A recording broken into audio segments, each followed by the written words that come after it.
Bueno, aspectos prácticos de la dosimetría paciente es el tema que la verdad es que creo que lo seleccioné yo, ¿no? Al final estuve aquí negociando un poco y fui el que escogí. Bien, mi presentación iba a comenzar con una figura de Anceas, pero claro, el doctor Calzado me la ha pisado. O sea que, bueno, que pasaré brevemente, rápidamente por ella.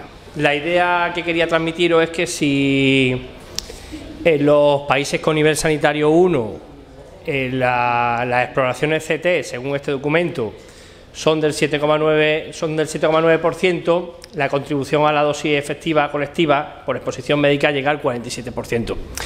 Entonces, bueno, en ese documento, que quizás lo que quería entresacar, te dice explícitamente que hay que hacer especial hincapié en la dosimetría en CT, ¿no? O sea, en perfeccionarnos lo máximo posible en la dosimetría de este tipo de equipos. Bien, índice de dosis en CT.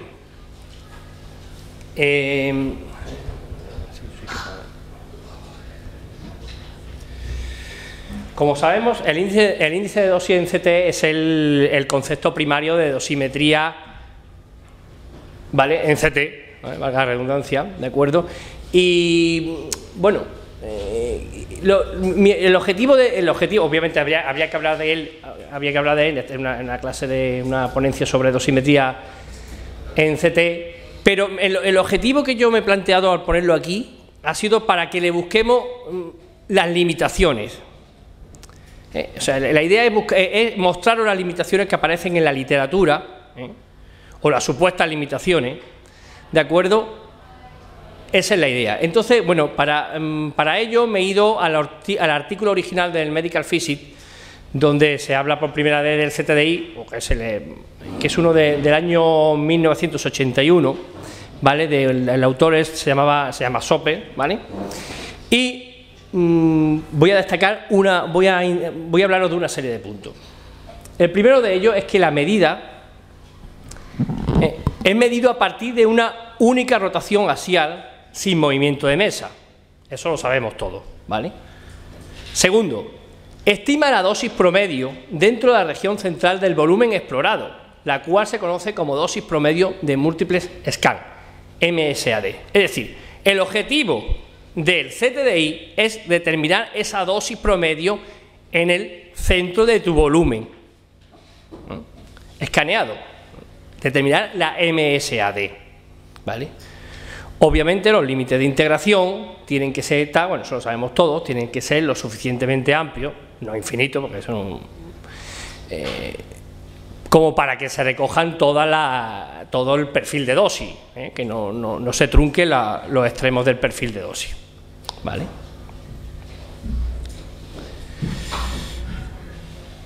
Bien.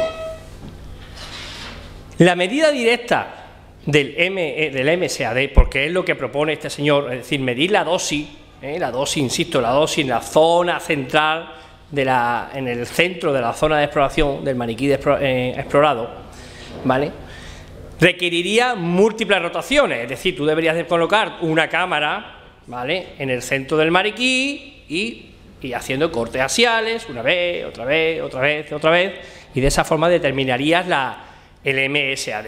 Claro, cuando te planteas eso en un equipo de CT del año 81 te encuentras con un problema importante, y es que son lentos, los tiempos de irradiación son lentos, el movimiento de mesa es lento, el tubo se calienta, y si te planteas hacer un número importante de cortes, pues estás muy limitado, ¿vale? Y ese fue el motivo, fue un motivo en ese sentido, bueno, motivo técnico, para no medir el MSAD, no medir esa dosis en el centro de la longitud de exploración, sino medir el CTDI, porque el CTDI y el MSAD coinciden cuando el desplazamiento de mesa y el pitch, o sea, el desplazamiento de mesa y el espesor nominal coincide, ¿vale? Esa es la idea. Bien. Aquí tenemos el CTDI de la FDA, que todos conocemos, ¿vale?, que ya quita lo infinito y te pone unos límites de integración, ¿vale?, que supongo que están basados en el artículo de este señor, de Sope, en el que, efectivamente, si miráis la figura, y el artículo está incluido en los lápices que os han regalado tan amablemente aquí los de la Junta, con 14... Lo hemos pagado, llevaros. Los 14 espesores de corto te permiten cubrir el perfil de dosis completo, ¿vale? También estos señores de la FDA ya estandarizan en los maniquíes, son los primeros que ya estandarizan los maniquíes de 16, 32 centímetros y 14 de longitud, aunque también ya aparecen en el artículo de Chopin, ¿vale? Curiosamente la N estaba ya por aquel entonces, porque por lo que yo he podido leer había un CT de la época que era de 2 cortes, ¿vale? La falta que se le puede poner a esta expresión es que, estando la N en el denominador, no esté la N en los límites de integración. Pero bueno, yo cuando veo esta expresión siempre pienso en la práctica cómo se mediría, ¿no? Porque claro, tú no tienes una cámara lápiz de longitud variable. Supongo que habría que medirlo quizá con TLD, supongo. Llegamos, por supuesto, al CTDI 100, ¿eh? Nuestro querido CTDI 100. ¿Vale? En el CTDI 100, según el ICRU 74, nos encontramos que originariamente fue propuesto por la IEC en ese documento, un documento de 1999, y en el documento de la Unión Europea del año 2000, que es el 16252, creo que es, ¿vale? Mientras que en el APM 97 se asignan ellos la paternidad y hablan de que está en un informe, el informe 31, ¿vale?, del año 90.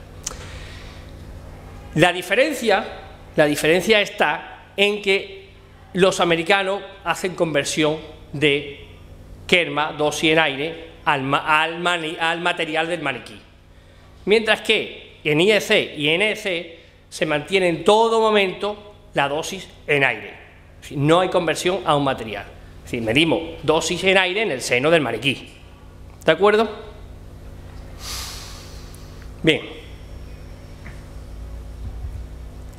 El CTDI pesado, que por supuesto lo conocemos todos, el 1/3 y 2/3 provienen de aproximadamente el área que cubre la medida en el centro y la medida en la periferia, ¿vale? El área que les correspondería, ¿vale? Es decir, las medidas en la periferia cubren 2/3 del área, aproximadamente. Y tiene por objeto, yo sé que todos lo sabemos, tener en cuenta la variación del CTDI en el filoview, en cualquier punto del filoview. Y dice, en el último punto, se calcula a partir del ZDI 100 en aire en el seno del maniquí. Insisto, no hay conversión a tejido, al maniquí, vamos, ¿vale? Que es la diferencia con lo que aparece en los documentos americanos, que en todo momento van metiéndote el factor de tejido. El CTDI Ball lo conocemos todos, sabemos que tiene en cuenta el solapamiento o la ausencia del mismo, ¿vale? Es un valor único que obviamente representa, como el CTDI pesado, el valor en el promedio del volumen de exploración. Y bueno, a partir de la norma IEC que aparece ahí, pues es obligatorio que aparezca en los informes que aparecen en la consola de los TAC, ¿vale? Para los dos maniquíes estándar, es decir, todos sabemos que en los TAC aparece el CTDI Ball informado para el maniquí de 16 o para el maniquí de 32. Bien, el DLP, que es multiplicar obviamente el CTDI Ball por la longitud de exploración, ¿vale? Y bueno, es obvio el paralelismo que tiene con el DAB, ¿no? En el caso de la radiología convencional o radiología no intervencionista, ¿no? O sea, ya metes el volumen, ¿no? ¿Vale? Toda la longitud que ha irradiado. Tú puedes tener el mismo CTDI Ball con una longitud mayor o con una longitud menor, es el mismo, pero has irradiado más o menos tejido, más o menos paciente. Por tanto, bueno, es pertinente, ¿vale? Aquí tenemos el CTDI en aire, que, bueno, yo creo que todos lo conocemos y no voy a hablar nada más de él. Limitaciones del ZDI y del ZDI Ball. Yo, conforme he ido preparando mi exposición, la verdad es que al final le hubiese cambiado el título a la charla. Vale. Al final quizás le hubiese puesto limitaciones y retos de la dosimetría de paciente en CT, ¿vale? Pero no sé si me hubiesen dejado esto, realmente ni siquiera se me ha ocurrido proponerlo, pero me he quedado, el cuerpo me lo ha pedido. Bien, te dice, primera, y esta yo creo que todas las conocemos, pero bueno, vamos a hablar sobre ella un poco. El ZDI volumétrico solamente es sensible a los parámetros técnicos de la máquina, es decir, los kilovoltios, los miliamperios, el tiempo, el pitch y obviamente el filtro de pajarita que se haya seleccionado, al elegir un FiloView u otro, ¿no? Es lo que ha hablado antes el compañero, ¿vale? Pero es independiente del paciente, da igual el paciente sea más grueso o más delgado, sea un niño o sea lo que sea, el ZDI Ball le da igual porque está calculado sobre los dos maniquíes estándar, el maniquí de 16 y el maniquí de 32. Vale. Limitación del ZDI Ball. Siguiente. El ZDI fue concebido para trabajar en modo axial. ¿Vale? Y en la literatura, yo he traducido esta frase, creo que de una forma afortunada, dice, puede ser atrevido usarlo en equipos helicoidales. Atrevido. Bueno. En cuanto al ZDI 100, todos sabemos, todos ya hace ya mucho tiempo sabemos el problema que tiene el ZDI 100. Y es que se ha quedado corto, no recoge los extremos del perfil de dosis y por tanto ya ha dejado de cumplir con la idea original. La idea original era que recogiera el perfil de dosis para que tú no tuvieras que hacer una serie de descansos sucesivos para determinar el MSAD, es decir, la dosis promedio en el centro del maniquí, ¿vale? Por tanto, sabemos que la cámara de 100 se nos ha quedado corta ya hace bastante tiempo. Otro inconveniente, el ZDI y el ZDI 100 no fueron pensados para equipos de Conbin, obviamente, por aquel entonces no existían y todos sabemos que los equipos de Conbin ya tienen los campos que tienen y ya han superado ampliamente los 100 milímetros. Por no hablar, por ejemplo, del divisor, dividir por NT, cuando en un equipo de Conbin no hay un NT, tú no tienes un número de... ¿Vale? Esas son las limitaciones del ZDI y del ZDI volumétrico. Bien, y ahí en ese jardín es donde nos vamos a meter. Bien, el APM, el documento 204 de la APM. Bueno, su objeto es determinar unos factores de conversión que permiten convertir el ZDI Ball, que como he dicho antes es independiente del paciente, puesto que solamente nos sale para el maniquí de 16 o para el maniquí de 32, determinar unos factores de conversión que aplicado al ZDI Ball nos daría una mejor estimación de la dosis recibida por el paciente, ¿vale? Puesto, como ya he dicho antes, los valores que se muestran en las consolas de los equipos se refieren al ZDI Ball a un maniquí o al otro. Cosa que se hace especialmente grave en el caso de las exploraciones pediátricas, puesto que en las exploraciones pediátricas tiene que aparecer un ZDI Ball de 16 o de 32, pero los niños son del tamaño que son, ¿vale? Y ya, por supuesto, ya cualquier estimación o cualquier parecido con la realidad sería pura coincidencia, ¿vale? De hecho, este documento tiene su origen en ese afán de hacer mejor la estimación de la dosis que está recibiendo un crío, los críos, ¿vale? Ese digamos que es el germen o lo que arranca el movimiento de este informe, al menos por lo que pone en la introducción, ¿no? Vale. Os lo voy a contar entonces un poco. Bueno, este documento, este informe se basa en 4 estudios independientes publicados por distintos grupos de investigación, ¿vale? Y que todos iban orientados en el mismo sentido, en buscar esos factores de conversión de ZDI Ball. ¿Vale? Bueno. Ahí arriba, bueno, por no extenderme mucho, os voy a la idea general. Hay dos de ellos, los de arriba, están basados son medidas sobre maniquíes reales, ¿de acuerdo? Y los de abajo son simulaciones por Monte Carlo. Los dos de arriba, el de la izquierda, pues el autor, que es McCulloch, que efectivamente es una lince es una señora, estoy en un punto control. Mide 2 y al centro en cada uno de esos maniquíes, 2 y 4 puntos en la periferia, los pesa las 2 y al centro y los 4 puntos en la periferia por la vía estándar, es decir, 1/3, 2/3, ¿vale? Y ese valor, esa estimación de dosis, lo divide por el ZDI volumétrico que le hubiese dado para esa técnica la máquina, ¿vale? Y lo va poniendo en función del diámetro efectivo, que ahora os explicaré el diámetro efectivo en la siguiente, es decir, en función del tamaño, del perímetro del paciente, para cada uno de los maniquíes. Aparte, yo creo que al grande encima le añade uno más para tener hasta 11 maniquíes, es decir, le hace un añadido al maniquí, ¿vale? De tal forma que llega a tener hasta 11 maniquíes. El de la derecha, un pelín más pobre, lo hace solo con 3 maniquíes, el de 16, el de 32 y uno de 10. Pero bueno, la idea es esa. El de abajo a la derecha usa 22 cilindros, virtuales, en Monte Carlo totalmente, no hay que cargar con ellos, ¿vale?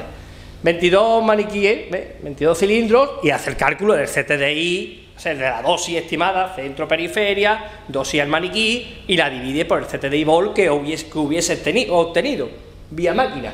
Y otra vez lo mismo, lo pone en función del diámetro. El de la izquierda no usa ya maniquíes, sino usa, bueno, maniquíes antropomórficos, ¿vale? Usa 8 maniquíes antropomórficos. Hombre, yo la verdad es que debo reconocer, hay una cosa que no me ha gustado a mí del informe, ¿no? Y es que no se para mucho a explicar cómo ha conjuntado los datos, ¿no? Te hace una brevísima explicación de cada uno de ellos y ya vamos al resultado, me enseña las tablas y a mí personalmente no me gusta, sinceramente, ¿vale? En concreto hace una conversión de dosis al órgano, o sea, normaliza la dosis al órgano por el ZDI vol, ¿vale? Para todos los maniquíes, ¿vale? Órgano a órgano, el coeficiente de conversión de dosis al órgano en base al ZDI vol. Y no he terminado de aclararme, porque ese siempre lo leí y no me he terminado de aclarar cómo han cogido para después pasar a ZDI, no sé. No, pero bueno, dicho eso, vamos a ver la gráfica de la derecha. ¿Vale? En la gráfica de la derecha podemos ver el diámetro efectivo, ¿vale? Y ponemos esos coeficientes de normalización, los ponemos en función del diámetro efectivo, ¿vale? Esta es la curva para 120 kilovoltios, es decir, se cogen los datos de los 4 trabajos en relación a 120 kilovoltios, se ajusta una exponencial, sale la curva que todos podéis ver allí, y tenemos nuestros coeficientes de conversión. Fallan, lo dicen ellos, vamos, para diámetro efectivo por debajo de 15 centímetros, que se corresponden a un año de edad aproximadamente, ¿vale? Bien, ellos en este trabajo, en este informe de la APM, hay un ánimo de simplificación, es decir, ellos quieren que tú no te compliques ni con máquinas ni con tensiones, sino que tengas unas tablas muy sencillitas para poder hacer la conversión del ZDI vol a la dosis estimada al paciente, de tal forma que, bueno, ellos comparan las curvas que les saldrían para otras tensiones y te dicen que por debajo de, me parece que era de 15, por debajo del diámetro de 15, del diámetro efectivo de 15, pues las curvas de 140, 80, en fin, todas las curvas de los restantes kilovoltajes se quedan en promedio respecto a esta en torno a un 3,1%, ¿vale? En resumidas cuentas, que te quedes solamente con este ajuste y con esta curva, ¿vale? De tal forma que te quitas kilos y te quitas máquina.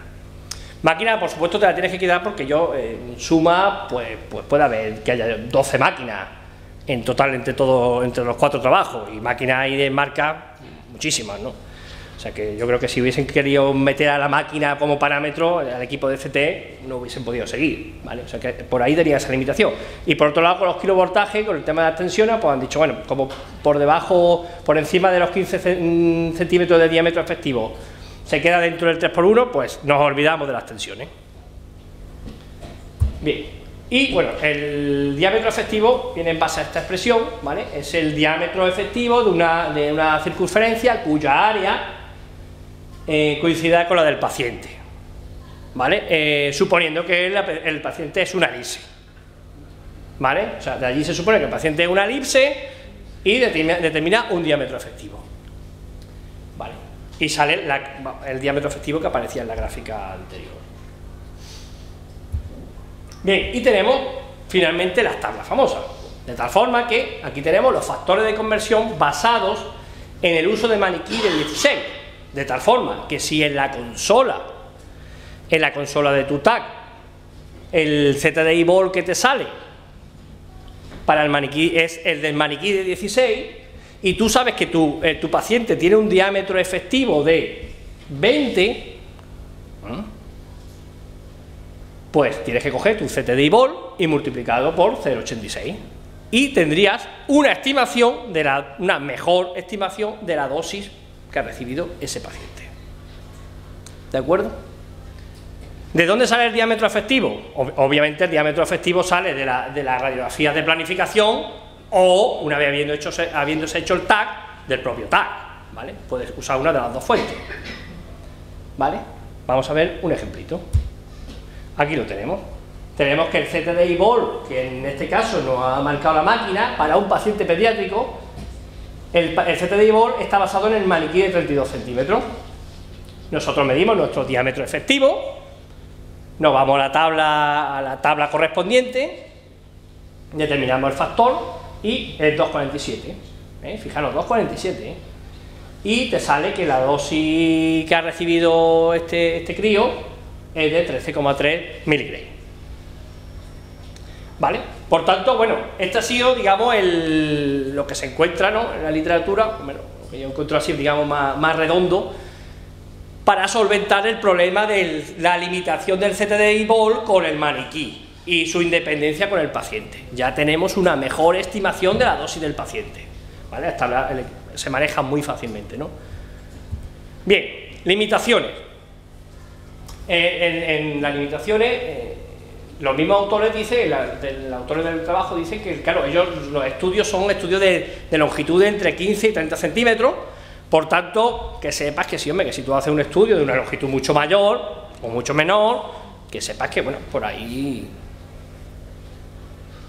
Los 4 estudios están orientados a exploraciones de abdomen pelvis. A priori no hay toras, pero hay por ahí un artículo del Medical Physics del año 2000 que ellos usan, que hace algo similar pero con toras, y ellos lo usan para poder, digamos, testear sus tablas en toras, y bueno, según dicen ellos, los resultados salen bien, ¿vale?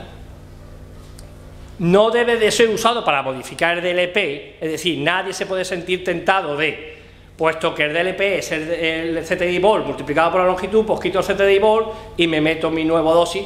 No, el DLP se define como se define, y es ZDI Volt multiplicado por la longitud, ¿vale? No debe ser usado para cálculo de dosis efectiva, es decir, si tú tienes un programa, un software, usas algún tipo de software de cálculo de dosis efectiva, dosis órgano, dosis efectiva, no te sientas tentado, y lo digo porque yo me sentí, yo cuando lo leí la primera vez dije, ostras, esto es una maravilla, me voy al programa que después sale, y esto ya verás tú qué cálculo voy a hacer ya aquí tan estupendo, pero ya me fastidiaron. Lógico por otra parte, o sea, lógico, porque eso fue un momento de euforia, pero fue llevarme, pero no tiene sentido usarlo, no se puede usar, no se puede hacer. Si conoces cómo se hacen esos programas, no se puede hacer, ¿de acuerdo?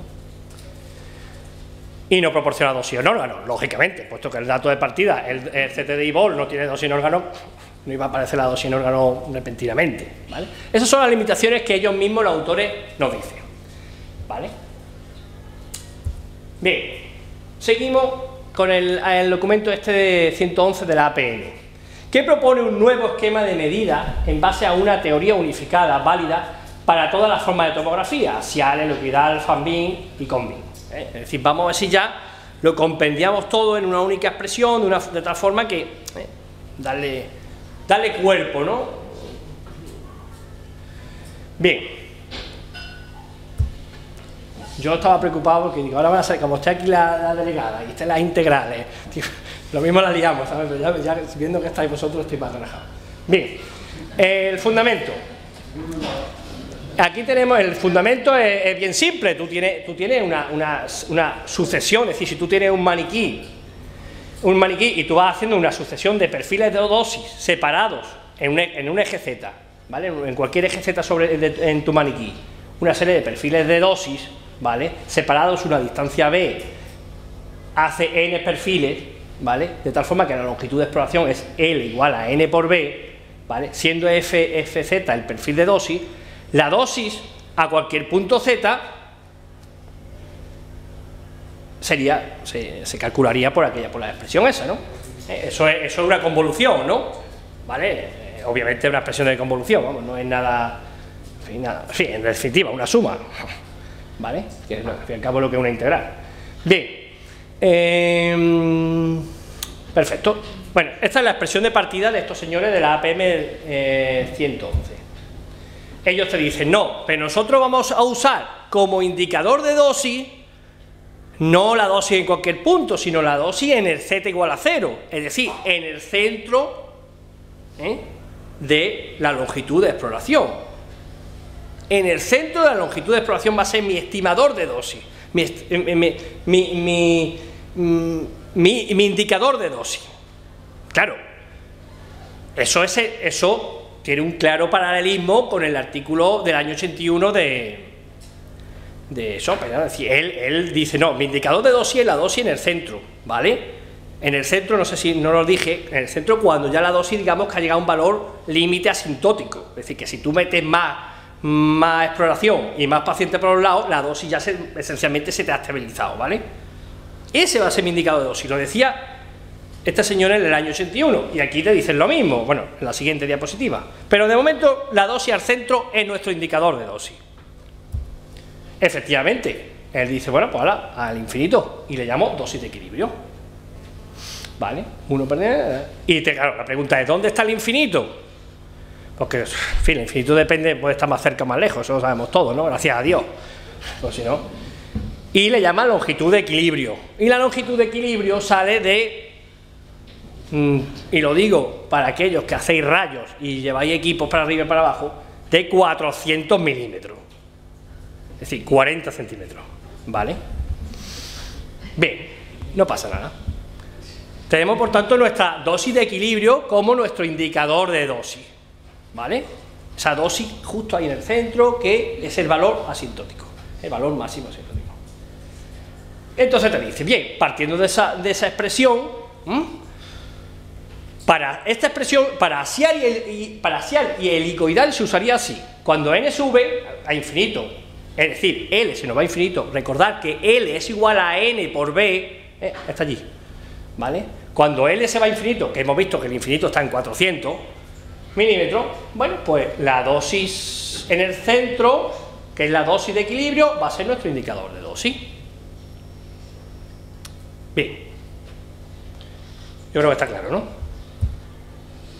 En axial y helicoidal, siguiendo con esto, te dice que el pitch, que todo el mundo sabe, es igual a B, pues obviamente B, que es la distancia entre cada uno de los perfiles de dosis, es el movimiento de mesa. Es B partido NT, ¿vale? Y te dice que puesto que tú has calculado la dosis de equilibrio para un pitch fijo, para un B fijo, pues para otros viene dado por esa expresión, que se parece salvajemente a la que se ha usado hasta ahora. Es decir, es lo mismo, ¿vale? Bien, en fan y con beam te dice, puesto que tú haces la hélice una encima de la otra, una encima de la otra, una encima de la otra, B es 0. B, es decir, el denominador se te va a 0, es decir, pero como el límite de integración L está íntimamente relacionado con B, es decir, porque L es igual a n por B, B se te va a 0 abajo y se te va a 0 en los límites de integración. Y la dosis equivalente es igual a N por F en el centro, es decir, por la dosis en el centro. Es decir, cada vez que tú deberías de medir metiendo tu maniquí, poniendo la cámara en el centro, y esa dosis justo ahí en el centro es tu dosis, tu indicador de dosis. Si das 2 vueltas, pues multiplica esa dosis por 2, que das 3 por 3. La dosis equivalente es igual a N por la dosis en ese punto. Bien, llegado a este punto, yo quería deciros que, hombre, el informe es magnífico, esto ya es en mi opinión, ¿vale? El informe está estupendo, pero yo veo que se parece mucho al artículo de este señor del año 81, no sé si lo habréis percibido las vibraciones que os quiero transmitir, ¿no? Si yo veo una similitud que dice, bueno, y veo como, por una parte, insisto, que está estupendo el trabajo, pero un romper, ¿no? Un romper que, bueno, joder, si eso que tú me estás diciendo es el MSAD, si lo otro, esa integral, si tú pones B viendo la expresión del pitch, si pones que B es igual a NT, es decir, pitch 1, y pones por tanto esa B, una NT, no es esa expresión la del CTDI. Entonces, bueno, en ese sentido me muestro crítico con el trabajo ¿sabes? Con el informe El equipamiento, yo aquí tengo que pasar directamente al plano personal.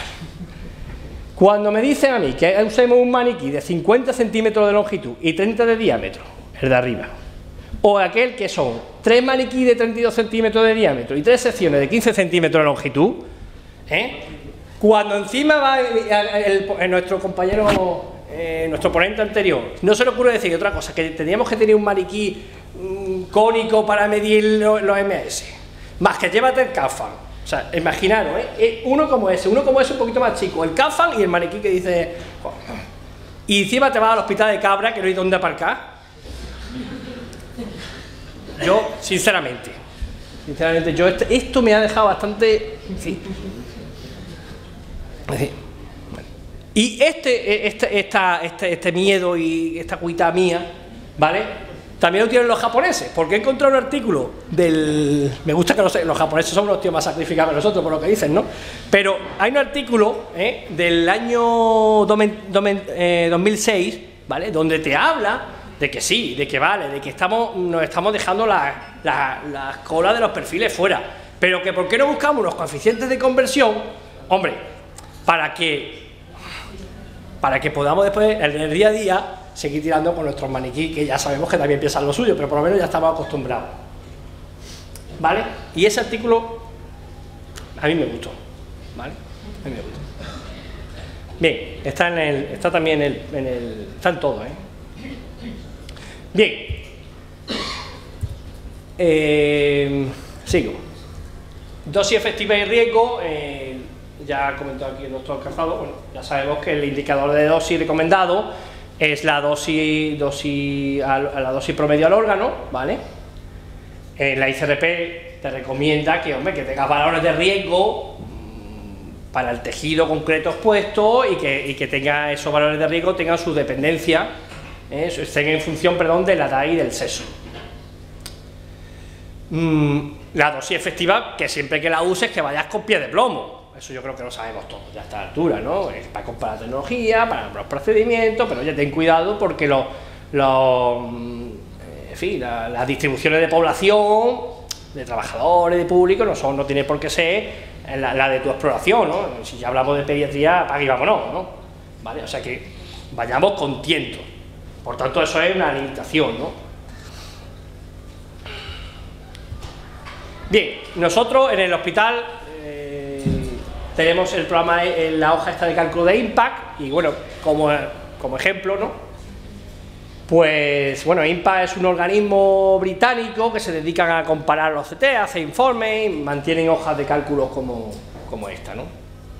Esta hoja de cálculo usa los datos del informe SR 250 de la NRPB del año 93, que recopila datos de dosis órgano, ¿vale? Normalizado al CTDI en aire,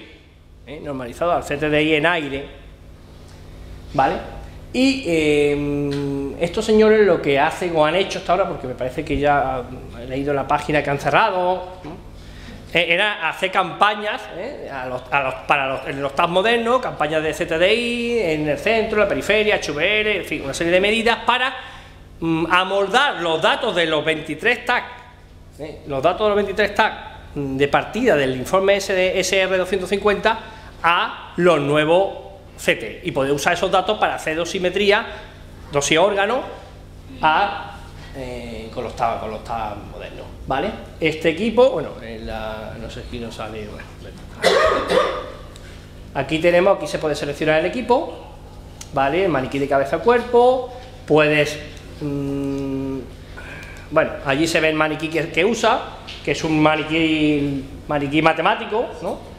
Puro y duro, puedes seleccionar kilovoltios, miliamperios y demás, el PIS, etcétera, etcétera, le metes el CTDI en aire y te calcula la dosis a órgano y la dosis efectiva en base a los dos documentos actuales, ¿vale?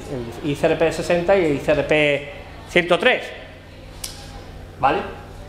Bueno, siguiendo mi línea de las limitaciones, bueno, las limitaciones son obvias, ¿no? La limitación primero el maniquí, que cualquier parecido con una criatura de verdad es una coincidencia, ¿no? Es un maniquí matemático, ¿vale?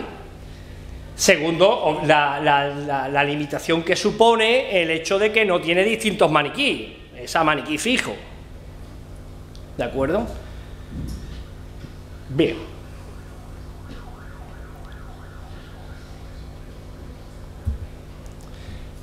Aquí he rescatado uno de los artículos que se usaban en el informe 204 de la APM, el del coeficiente de conversión de CTI-BOL a dosis paciente, porque en este artículo, ¿vale?, determina dosis en órgano en maniquí antropomórfico, que no matemático, lo cual ya es un gran avance, para distintos maniquíes de distinto tamaño, ¿de acuerdo?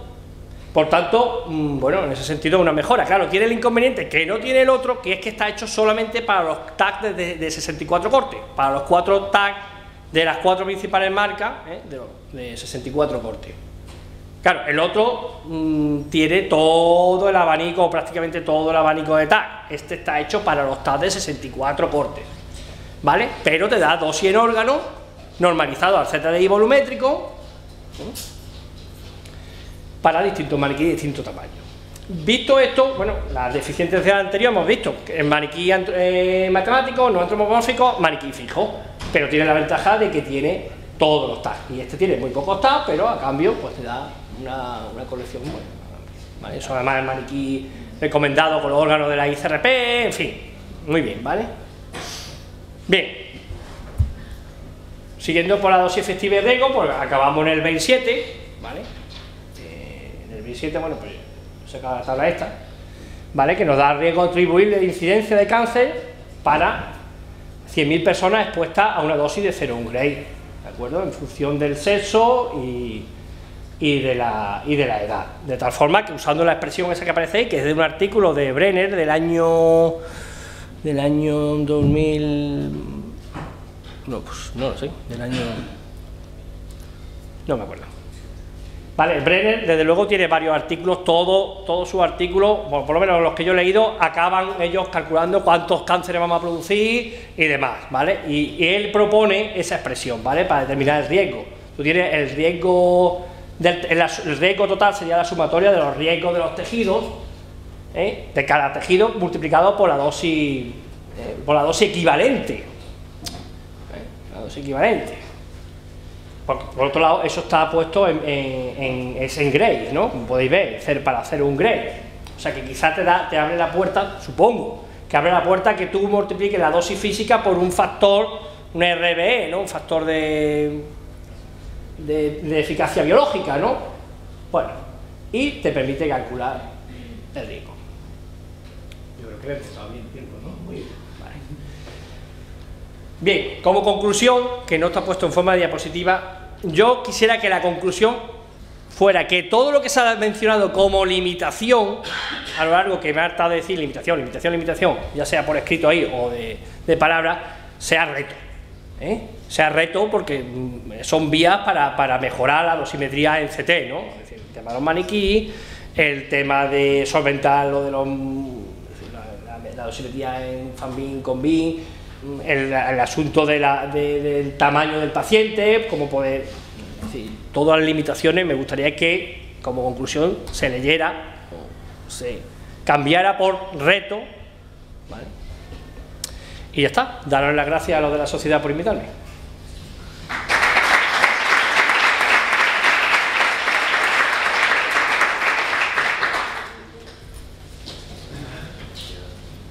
¿Alguna pregunta?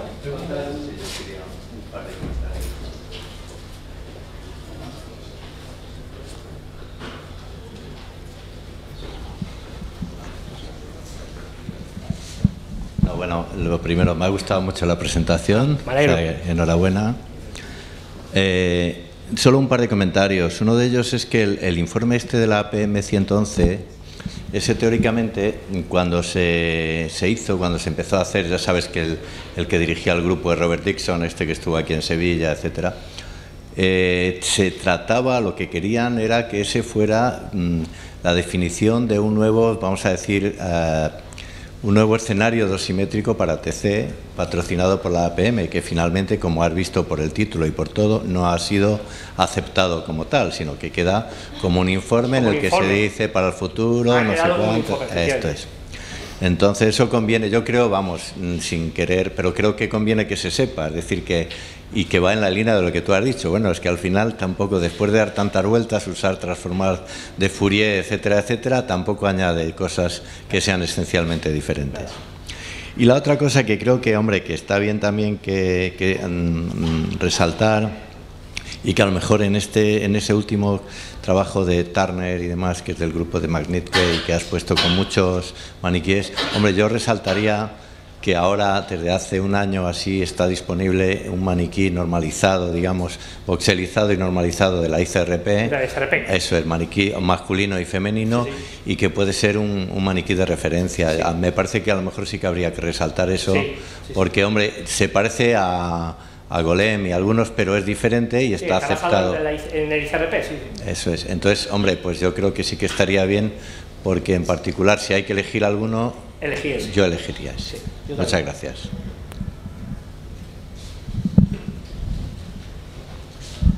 No es una pregunta sobre la charla, que me ha parecido cojonuda y me ha gustado mucho también, como él dice. Es una pregunta que te hago porque veo que has leído, ¿no? Sí, estás leído. ¿Qué dicen? ¿No tienes tú la intuición de que, en definitiva, en el valor del voxel de unidad Hanfield y en la relación señal-ruido llevamos información de la distribución de dosis para un equipo dado? O sea, que si podemos caracterizar un equipo determinado en su kilovoltaje, en su filtración, etcétera, etcétera, el propio valor del voxel, de unidad Hanfield del voxel, y el ruido, la relación señal-ruido del voxel, ya nos da...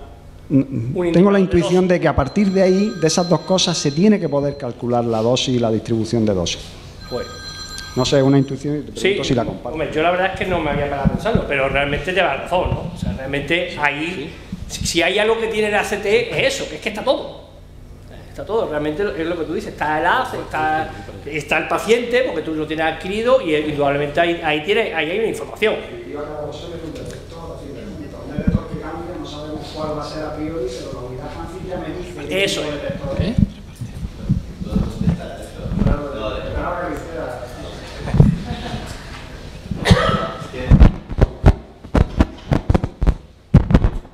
Desde el punto hace tiempo que se decía que, desde el punto de vista de posibilidades de computación, lo ideal sería que se calcularan las distribuciones de dosis simultáneamente a la reconstrucción de los números de TC, porque a fin de cuentas eso, si se aplica a un Monte Carlo y tenemos capacidad rápida de computación, es lo que se hace cuando se usan maniquíes voxelizados, es decir, lo que hace es simular simplemente es decir, que realmente es verdad.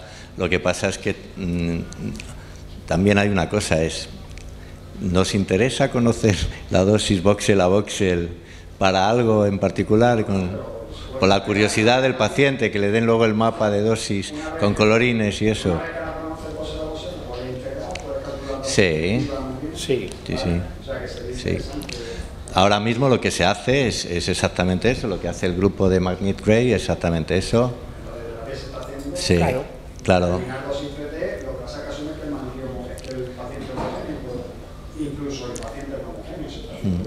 Yo creo que en radiodiagnóstico no, eso no tiene demasiado interés, creo, en particular, pero bueno.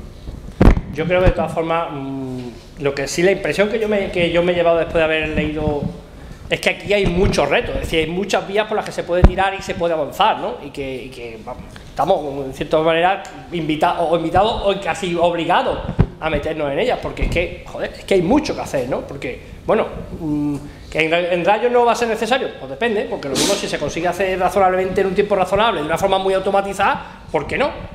Si te está aportando una información, ¿por qué no? Bueno, ahora mismo, pensado tal cual, puede resultar aparatosísimo, pero si esto se hiciera ágilmente, ¿por qué no? Sí.